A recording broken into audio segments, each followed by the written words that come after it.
People in poverty have much worse diets than the rest of the population. They eat more processed food, more salt, fat, sugar, red meat, and less vegetables. This poor diet leads them to get sicker and die younger than others, with a 19-year gap in some areas. Ultra-processed foods have come to the fore in recent years. Those on the lowest incomes in the UK eat 78% ultra-processed food diets. Diets high in ultra-processed foods are linked to poor physical health. This includes obesity, cardiovascular disease, and diabetes. Diabetes is often known as a gateway disease because it often leads to other long-term medical conditions.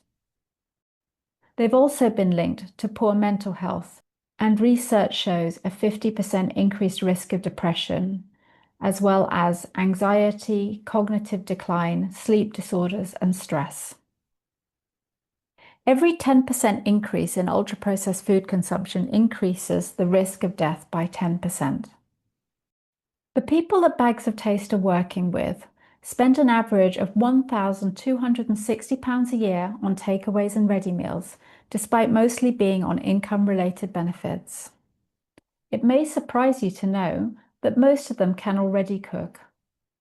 In this presentation, we're going to discuss why people in poverty make these poor food choices that affect their health. People believe there are three main reasons. First of all, people believe they can't afford to eat well, but we've already seen that there is money, but it is being spent in the wrong places. People often believe that people are unmotivated and can't be bothered. And the final reason is people need to learn to cook. But we've already seen that the majority of the people that we work with know how to cook, rate their cooking skills as average to good, but are not cooking. For middle-class people, generally the reasons that people don't cook are usually to do with taste and time. Time is an interesting one because although people say they don't have time, it's really much more about allocation of time. Perception of time is also an issue because if you believe that something's going to take you a long time, you won't even start it.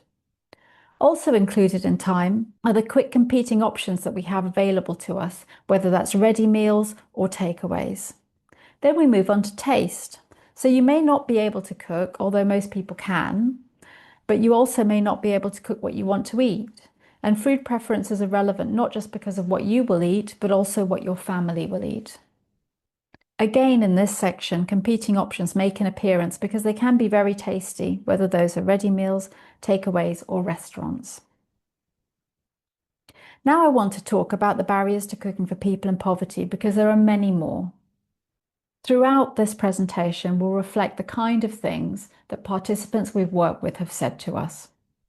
After working with 14,000 people across the country, we have a great insight into what these barriers actually are for the kind of people that we are working with. We'll start with mental health because people on benefits may be 3 times more likely than the rest of the population to have mental health issues. We also know that people in poverty have much lower confidence, more social isolation, lower education, and poorer physical health. Now we'll go on to the cost aspect. First of all, the things we've talked about before are often worse for those in poverty. Food preferences, especially for children, may be significantly worse as they've not been exposed to other kinds of food. There's also a greater takeaway density in poor areas, so you're much more exposed to cheap and competing options. In addition, we know from research that people perceive healthy food and cooking from scratch as being much more expensive. Now we'll move on to another key aspect of cost, the poverty premium. The poverty premium is where people in poverty pay more for goods and services than the rest of the population. There are many examples of this, for instance with energy costs and the fact that small packets of things cost more per kilo than larger packets. Do they have a cooker? Does it work? Does the oven work? Is it full of stuff because they have no storage? Have they got basic cooking equipment? There's a huge risk of waste because if you haven't got much budget, you can't afford to try new things. If your children won't eat it, the food ends up going to waste. Are there good shops nearby or just a corner store with no fresh food and where things are much more expensive? If you have to take a bus to the supermarket, that's expensive, and can you carry back shopping for your family for a week on the bus? Do you have a device to access the internet? If you do you have data or Wi-Fi? And how much does that cost? These are just some of the examples where the poverty premium has a significant effect on cost. Finally, we have scarcity mindset. This is where people have so many things going on in their lives that they really can't think ahead. They can't think about what they're going to eat tomorrow. They're just dealing with today. And that means they can't plan ahead very effectively or plan things like bulk purchases in advance. These barriers are broadly grouped into economic, what it costs, psychological, how you feel about it, and this is where our mentors are really important to support them through these issues. Structural, things that are outside of your control, like food access. And practical, what you can learn. This includes information and skills, and this explains why running cooking lessons is not a particularly effective of changing people's diets when they're in poverty, as it's just a small part of the jigsaw.